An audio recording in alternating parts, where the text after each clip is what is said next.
ನೋಡಿ ಕ್ರಿಸ್ಪಿಯಾಗಿ ಚೆನ್ನಾಗಿ ಬಂದಿದೆ.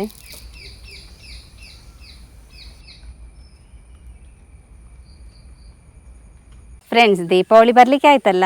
ದೀಪಾವಳಿಗೆ ಸ್ಪೆಷಲ್ ಅತಿರಸ ಕಜ್ಜಾಯವನ್ನು ಯಾವ ರೀತಿ ಮಾಡೋದಂತ ಹೇಳಿ ಇವತ್ತಿನ ವಿಡಿಯೋದಲ್ಲಿ ತೋರಿಸಿಕೊಡ್ತೇನೆ. ತುಂಬಾ ಸುಲಭವಾಗಿ ಮಾಡ್ಕೋಬಹುದು.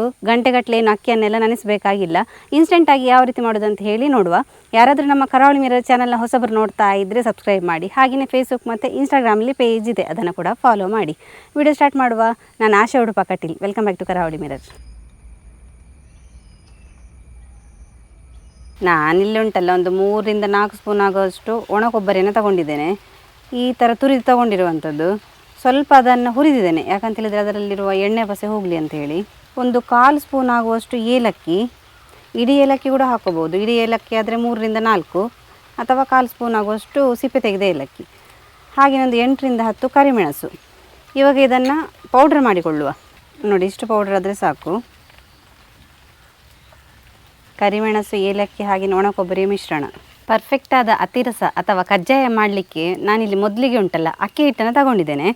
1 ಲೋಟ ಆಗುವಷ್ಟು ಅಕ್ಕಿ ಹಿಟ್ಟು. ನೋಡಿ, ಮೆಜರ್ಮೆಂಟ್ ಸರಿ ಇರಬೇಕು ಅಕ್ಕಿ ಮತ್ತು ಬೆಲ್ಲದ್ದು. ನಾನು ಈ ಥರ ಲೋಟದಲ್ಲಿ 1 ಲೋಟ ಆಗುವಷ್ಟು ಅಕ್ಕಿ ಹಿಟ್ಟನ್ನು ತಗೊಂಡಿದ್ದೇನೆ. ನೋಡಿ, ಅಕ್ಕಿ ಹಿಟ್ಟಿಗೆ ಒಂದು 1/4 ಲೋಟ ಆಗುವಷ್ಟು ನೀರನ್ನು ಈ ಥರ ಹಾಕ್ಕೊಳ್ತೇನೆ. ತುಂಬ ಬೇಕಾಗಿಲ್ಲ. 1/4 ಅಥವಾ 2 ರಿಂದ 3 ಸ್ಪೂನ್ ನೀರು ಹಾಕಿದರೆ ಕೂಡ ಸಾಕಾಗ್ತದೆ. ಇದನ್ನು ಚೆನ್ನಾಗಿ ಈ ಥರ ಮಿಕ್ಸ್ ಮಾಡುವ. ನಮಗಿದು ಮಿಕ್ಸ್ ಆಗಬೇಕಾದ್ರೆ ಕೈಯಲ್ಲಿ ಉಂಡೆ ಕಟ್ಟಲಿಕ್ಕೆ ಬರಬೇಕು. ಉಂಡೆ ಕಟ್ಟಿ ಆದ ನಂತರ ಅದನ್ನು ಹಾಗೆ ಪುಡಿ ಮಾಡಲಿಕ್ಕೆ ಬರಬೇಕು. ಅಷ್ಟು ನೈಸ್ ಆದರೆ ಸಾಕು. ನೀವು ಅಕ್ಕಿ ಹಿಟ್ಟಲ್ಲಿ ಮಾಡುವಾಗ ಅಕ್ಕಿ ಹಿಟ್ಟು ತುಂಬ ಸ್ಮೂತ್ ಇರಬೇಕು. ಇದನ್ನು ಬೇಕಾದರೆ ಜರಡಿ ಹಿಡ್ಕೊಂಡು ಒಂದು ಸಲ ಜರಡಿ ಮಾಡಿಕೊಂಡ್ರೆ ಕೂಡ ಸಾಕಾಗ್ತದೆ. ನಾನಿಲ್ಲಿ ಇನ್ಸ್ಟೆಂಟಾಗಿ ಕಜ್ಜಾಯನ ಮಾಡ್ತಾಯಿದ್ದೇನೆ. ನೀವು ಅಕ್ಕಿಯನ್ನು ನೆನೆಸಿಟ್ಟು ಕೂಡ ಮಾಡ್ಕೋಬೋದು. ಅದಾದರೆ ತುಂಬ ಟೈಮ್ ತಗೊಳ್ತದೆ. ಒಂದು ಅಕ್ಕಿಯನ್ನು 8 ರಿಂದ 10 ಗಂಟೆಗಳ ಕಾಲ ಹಾಗೆ ನೆನೆಸಬೇಕು. ನಂತರ ಈ ಥರ ಎಲ್ಲ ರೆಡಿ ಮಾಡಬೇಕು. ಇದು ಬೇಗ ಆಗುವಂಥದ್ದು. ಯಾರಿಗೆ ಬೇಕಾದರೂ ಈ ಥರ ಅತಿರಸವನ್ನು ಮಾಡ್ಕೋಬೋದು. ನೋಡಿ, ಈ ಹದ ಸರಿ ಆಯಿತು. ಉಂಡೆ ಕಟ್ಟಲಿಕ್ಕೆ ಬರ್ತದೆ ನೋಡಿ. ಹಾಗೆಯೇ ಕೈಯಲ್ಲಿ ಈ ಥರ ಪುಡಿ ಮಾಡುವಾಗ ಪುಡಿ ಆಗಬೇಕು. ಉಂಡೆ ಕಟ್ಟಲಿಕ್ಕೆ ಕೂಡ ಬರಬೇಕು, ಪುಡಿ ಕೂಡ ಆಗಬೇಕು ಬೇಗ. ಇದನ್ನು ಈಗ ಜರಡಿ ಇಟ್ಕೊಂಡು ಇದರಲ್ಲಿರೋ ಗಂಟನ್ನೆಲ್ಲ ಬಿಡಿಸುವ. ನೋಡಿ, ಈ ಥರ ಮಾಡೋದ್ರಿಂದ ಇದರ ಗಂಟೆಲ್ಲ ಹೋಗ್ತದೆ. ನಮಗೆ ಫೈನ್ ಪೇಸ್ಟ್ ಸಿಗಬೇಕು. ನೋಡಿ, ಜರಡೆಲ್ಲ ಹಿಡಿದ ನಂತರ ಫುಲ್ಲು ಸ್ಮೂತ್ ಆಯಿತು ಅಕ್ಕಿ ಹಿಟ್ಟು. ನೋಡಿ, ಸ್ವಲ್ಪ ಕೂಡ ಗಂಟಿಲ್ಲ. ಇದನ್ನು ನೋಡಿ, ಈ ಥರ ಟೈಟಾಗಿ ಇದನ್ನು ಪ್ರೆಸ್ ಮಾಡುವ. ಇಲ್ಲಿದ್ರೆ ಇದರ ನೀರಿನ ಪಸೆ ಎಲ್ಲ ಆರ್ತದೆ. ಇದನ್ನು ಹಾಗೆ ಒಂದು 10 ನಿಮಿಷಗಳ ಕಾಲ ಬಿಡಬೇಕು. ಈ ಥರ ಟೈಟಾಗಿ ಮಾಡಿಕೊಂಡು ಗಟ್ಟಿ ಇದಕ್ಕೆ ಮುಚ್ಚಿಡಬೇಕು. ಏನಾದರೂ ಬಟ್ಟಲ್ಲ ಅಥವಾ ಏನಾದರೂ ಈ ಥರ ಮುಚ್ಚಿಡಬೇಕು. ಗಾಳಿ ಹೋಗಬಾರ್ದು ಇದರ ಒಳಗಿನ್ನು.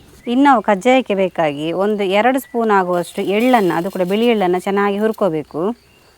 ಎಣ್ಣೆ ಎಲ್ಲ ಏನು ಹಾಕಲಿಕ್ಕಿಲ್ಲ, ಡ್ರೈ ಆಗಿ ಹುರಿಬೇಕು. ಒಂದು 2 ನಿಮಿಷಗಳ ಕಾಲ ಹುರಿದರೆ ಸಾಕು. ಹೈ ಫ್ಲೇಮ್ ಬೇಡ, ಮೀಡಿಯಮ್ ಫ್ಲೇಮಲ್ಲಿ ಇಟ್ಟಿದ್ದೇನೆ. ನೋಡಿ, ಲೈಟ್ ಬ್ರೌನ್ ಕಲರ್ ಆಗಿದೆ. ಇಷ್ಟಾದರೆ ಸಾಕು. ಇನ್ನು ನಾವು ಕೊಬ್ಬರಿ ಮಿಶ್ರಣಕ್ಕೆ ಈ ಎಳ್ಳನ್ನು ಕೂಡ ಹಾಕೊಳ್ಳುವ. ಚೆನ್ನಾಗಿ ಮಿಕ್ಸ್ ಮಾಡುವ. ನೋಡಿ, ಕಜ್ಜಾಯ ಮಾಡಲಿಕ್ಕೆ ಬೇಕಾಗಿ 1 ರೌಂಡ್ ನಾವು ಅಕ್ಕಿ ಹಿಟ್ಟು ಹಾಗೆಯೇ ಕೊಬ್ಬರಿಯನ್ನೆಲ್ಲ ರೆಡಿ ಮಾಡಿಕೊಂಡಾಯಿತು. ಇನ್ನು ನಮಗೆ ಬೇಕಾಗಿರೋದು ಬೆಲ್ಲ. ಕಜ್ಜಾಯ ಮಾಡಬೇಕಾದ್ರೆ ಬೆಲ್ಲ ಮತ್ತು ಅಕ್ಕಿಯ ಮೆಜರ್ಮೆಂಟನ್ನು ಸರಿಯಾಗಿ ತಗೋಬೇಕಾಗ್ತದೆ. ನೋಡಿ, ನಾನು ಅಕ್ಕಿಯನ್ನು ಈ ಲೋಟದಲ್ಲಿ 1 ಲೋಟ ಆಗುವಷ್ಟು ತಗೊಂಡಿದ್ದೇನೆ. ಇದೇ ಲೋಟದಲ್ಲಿ ಬೆಲ್ಲವನ್ನು ಕೂಡ ತಗೋತೇನೆ. ಬೆಲ್ಲ ಅಂತ ಹೇಳಿದರೆ ಇದರ 1 ಲೋಟದ 3/4 ಆಗುವಷ್ಟು ಬೆಲ್ಲ ತಗೊಂಡ್ರೆ ಸಾಕಾಗ್ತದೆ. ಅದನ್ನು ನೋಡಿ, ನಾನು ಈ ಥರ ಪುಡಿ ಮಾಡಿ ಇಟ್ಕೊಂಡಿದ್ದೇನೆ. ನೋಡಿ, ಬೆಲ್ಲ ನೀರಾಗಲಿಕ್ಕೆ ಬೇಕಾಗಿ ನಾನಿಲ್ಲೊಂದು ಅರ್ಧ ಲೋಟದಷ್ಟು ನೀರನ್ನು ಸೇರಿಸಿಕೊಳ್ತೇನೆ. ಬೆಲ್ಲವನ್ನು ಸ್ವಲ್ಪ ಪುಡಿ ಮಾಡಿ ಇಟ್ಕೊಂಡಿದ್ದೆ. ಪುಡಿ ಮಾಡಿದರೆ ಬೆಲ್ಲ ಬೇಗ ನೀರಾಗ್ತದೆ. ನಮ್ಮ ಮಂಗಳೂರು ಉಡುಪಿ ಕಡೆ ಎಲ್ಲ ಈ ರೆಸಿಪಿಗೆ ಉಂಟಲ್ಲ ಅತಿರಸ, ಅತ್ರಸ ಅಂತೆಲ್ಲ ಹೇಳ್ತೇವೆ.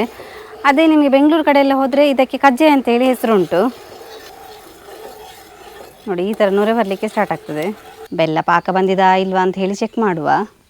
ನಾನೊಂದು ಬಟ್ಟಲಲ್ಲಿ ನೀರನ್ನು ತಗೊಂಡಿದ್ದೇನೆ. ಅದಕ್ಕೆ ಸ್ವಲ್ಪ ಬೆಲ್ಲವನ್ನು ಹಾಕುವ. ನೋಡಿ, ಈ ಥರ ಹಾಕುವಾಗ ಬೆಲ್ಲ ಸ್ಪ್ರೆಡ್ ಆಗಬಾರ್ದು. ಇದು ನೋಡಿ, ಕೈಯಲ್ಲಿ ಈ ಥರ ಮಾಡಲಿಕ್ಕೆ ಬರ್ತದೆ ನಮಗೆ. ಇವಾಗ ಒಳ್ಳೆ ಪಾಕ ಬಂದಿದೆ ಅಂತ ಹೇಳಿ ಅರ್ಥ. ನೋಡಿ, ಇನ್ನು ನಾವು ಈ ಪಾಕಕ್ಕೆ ರೆಡಿ ಮಾಡಿದಂತಹ ಕೊಬ್ಬರಿ ಹಾಗೆಯೇ ಎಳ್ಳನ್ನು ಹಾಕೊಳ್ಳುವ. ಚೆನ್ನಾಗಿ ಮಿಕ್ಸ್ ಮಾಡುವ. ಇನ್ನಿದಕ್ಕೆ ಅಕ್ಕಿ ಹಿಟ್ಟನ್ನು ಕೂಡ ಸೇರಿಸುವ. ಸ್ವಲ್ಪ ಸ್ವಲ್ಪ ಸೇರಿಸಿ ಮಿಕ್ಸ್ ಮಾಡ್ತಾ ಬರಬೇಕು. ಒಟ್ಟಿಗೆ ಹಾಕೋಬಾರ್ದು.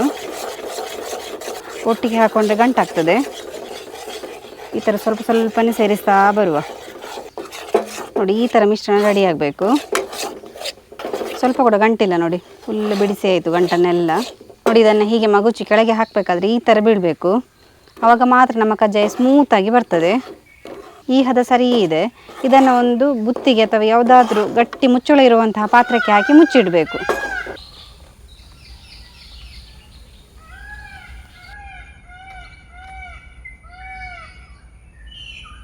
ಕಜ್ಜಾಯದ ಮಿಶ್ರಣ ಉಂಟಲ್ಲ, ನಾವು 3 ರಿಂದ 4 ಗಂಟೆಗಳ ಕಾಲ ಹಾಗೆ ಬಿಟ್ಟಾಗಿದೆ. ನಾವು ಎಷ್ಟು ಟೈಮ್ ಬಿಡ್ತೇವೋ ಅಷ್ಟು ನಮ್ಮ ಕಜ್ಜಾಯ ಸ್ಮೂತಾಗಿ ಒಳ್ಳೆಯದಾಗಿ ಬರ್ತದೆ. ನೋಡಿ ಮಿಶ್ರಣ ಹೇಗೆ ಆಗಿದೆ ನೋಡಿ, ಚೆನ್ನಾಗಿ ಬಂದಿದೆ. ಈ ಥರ ಬರಬೇಕು ನೋಡಿ, ಸ್ಮೂತಾಗಿ ಹೀಗೆ ಕೈಯಲ್ಲಿ ಹೀಗೆ ಮಾಡಬೇಕಾದ್ರೆ ಅದು ನಮಗೆ ಗುಂಡಿ ಬೀಳಬೇಕು. ನಾನೊಂದು ಪ್ಲೇಟಿಗೆ ಅದನ್ನು ಎಲ್ಲ ಶಿಫ್ಟ್ ಮಾಡ್ಕೊಳ್ತಾ ಇದ್ದೇನೆ. ನಮಗೆ ಉಂಡೆ ಮಾಡಿ ಕಜ್ಜಾಯ ಮಾಡಲಿಕ್ಕೆ ಸುಲಭ ಆಗ್ತದೆ. ಇನ್ನು ನಾವು ಚಿಕ್ಕ ಚಿಕ್ಕ ಉಂಡೆ ಮಾಡಿ ಕಜ್ಜಾಯದ ಆಕೃತಿಯನ್ನು ಮಾಡಿ ಎಣ್ಣೆಗೆ ಬಿಡುವ. ನಾನಿಲ್ಲಿ ಬಾಳೆ ಎಲೆಯನ್ನು ತೊಗೊಂಡಿದ್ದೇನೆ. ಈ ಎಲೆಗೆ ಈ ಹಿಟ್ಟನ್ನು ಹಾಕಿ ಆಕೃತಿ ಮಾಡಿಕೊಳ್ಳುವಂಥದ್ದು. ಒಂದು ನಿಂಬೆಹಣ್ಣ ಗಾತ್ರದಷ್ಟು ಈ ಹಿಟ್ಟನ್ನು ತಗೊಳ್ತೇನೆ. ಈ ಥರ ಉಂಡೆ ಮಾಡಿಕೊಳ್ಳುವ. ನೋಡಿ, ಈ ಎಲೆಗೆ ತಟ್ಟುವ. ನಾನಿಲ್ಲಿ ಚಿಕ್ಕ ಚಿಕ್ಕ ಕಜ್ಜಾಯವನ್ನು ಮಾಡ್ತಾ ಇದ್ದೇನೆ, ತುಂಬ ದೊಡ್ಡ ದೊಡ್ಡದಾಗಿ ಮಾಡ್ತಾ ಇಲ್ಲ. ತುಂಬ ತೆಳುವಾಗಿ ಮಾಡೋದು ಬೇಡ. ನೋಡಿ, ಇಷ್ಟು ಸಾಕು. ನೋಡಿ, ಈ ಹದದಲ್ಲಿರಬೇಕು. ಸ್ವಲ್ಪ ಎಲೆಗೆ ನಾವು ಎಣ್ಣೆ ಅಥವಾ ತುಪ್ಪವನ್ನು ಸವರೋದ್ರಿಂದ ನಮ್ಮ ಹಿಟ್ಟುಂಟಲ್ಲ ಬೇಗ ಎಲೆಯಿಂದ ಬಿಟ್ಟು ಬರ್ತದೆ. 2-3 ಎಲೆಗೆ ಈ ಥರ ಉಂಡೆ ಮಾಡಿ ಅದನ್ನು ತಟ್ಟಿ ಇಡುವ. ಆವಾಗ ನಮಗೆ ಬೇಯಬೇಕಾದ್ರೆ ಬೇಗ ಬೇಗ ಬಿಡಲಿಕ್ಕೆ ಆಗ್ತದೆ ಈ ಕಜ್ಜಾಯವನ್ನು. ತೆಂಗಿನ ಎಣ್ಣೆ ಚೆನ್ನಾಗಿ ಬಿಸಿಯಾಗಿದೆ. ಇನ್ನು ಒಂದೊಂದೇ ಕಜ್ಜಾಯವನ್ನು ಬಿಡ್ತಾ ಬರುವ. ಬಿಟ್ಟ ಕೂಡಲೇ ಕೈ ಹಾಕಬಾರ್ದು, ಅದೇ ಮೇಲೆ ಎದ್ದು ಬರ್ತದೆ ಕಜ್ಜಾಯ.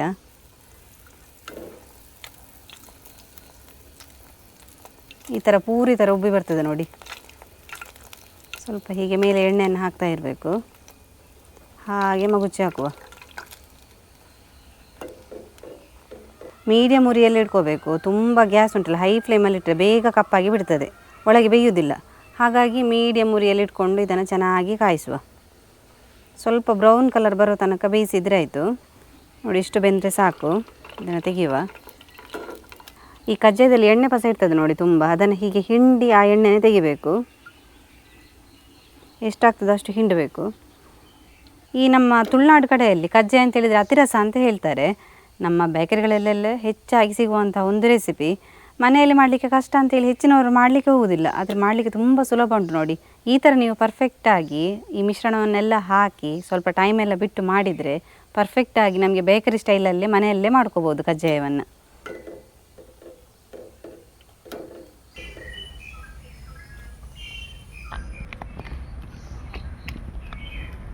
ಹೇಗೆ ಬಂದಿದೆ ನೋಡಿ ನಮ್ಮ ಕಜ್ಜಾಯ. ಫುಲ್ಲು ಈ ಬಿಳಿ ಎಳ್ಳು ಎಲ್ಲ ಅಲ್ಲಲ್ಲಿ ಕಾಣ್ತಾ ಉಂಟು. ನೋಡಲಿಕ್ಕೆ ಕೂಡ ತುಂಬ ಚೆನ್ನಾಗಿದೆ.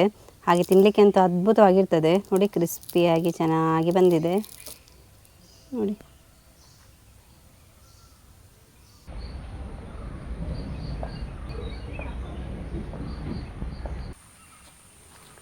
ನೋಡಿದ್ರಲ್ಲ ಫ್ರೆಂಡ್ಸ್, ಅತಿರಸ ಕಜ್ಜಾಯ ಯಾವ ರೀತಿ ಮಾಡೋದಂತ ಹೇಳಿ.